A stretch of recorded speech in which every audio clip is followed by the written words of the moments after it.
Ladies and gentlemen, you know, my name is Nonoy. Ilang taon ka na? 10 years old. Ano gusto mong maging? 11 years old.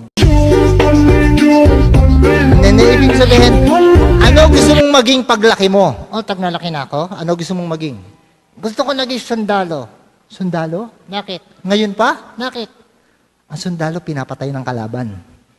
O sige, gusto ko na lang naging kaladan. I think you have to think of other career naman eh. Halimbawa. Halimbawa, pag malaki ka na, pwede kang maging magsasaka. Ha? Ako nagsasaka? Bakit? Ayoko maging nagsasaka. Ayoko. Uy, huwag mong gaganyanin na magsasaka ha. Bakit? Importante sa buhay natin na magsasaka. Bakit to? Alam mo ba yung kinakain mong kanin? Galing sa pawis nila yon. Yak. Ang ibig sabihin, pinaghihirapan nila yun. Talaga? Ay, naku, Noy, ha? Alam mo, sinama kita rito dahil wala ng pasok. Pero hindi ko gusto yung ginawa mo sa klase natin, ha? Bakit, teacher?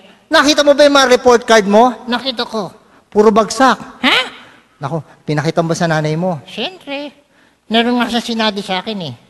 O ano sinabi nung nanay mo sa'yo nung nakita niyang bagsak ang mga grades mo? Sasabihin ko, Sabihin mo sa amin. pati bad words.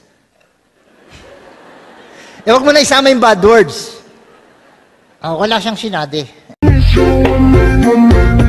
Ang mahirap sa inyong magkakaklase, bakit ganyan kayo? Bakit to? Sa basketball ang gagaling nyo. Pagdating sa exam, puro kay palpak. Eh, teacher, common sense lang eh. Anong common sense? Sa basketball, okay yung teamwork. Sa test, hindi. Hindi na ibig sabihin eh. Kasi ikaw hindi ka nag-aaral eh. Bakit to? Lagi kitang nahuhuli, nangungopya ka. Ha? Yung katabi mo, kinokopyahan mo. Anong masama dun? Huy, masama ron ha. Pero alam nyo kakaiba rito kay Nonoy? Bakit? Ang kinokopyahan niya, yung pang pinakabobo sa klase namin.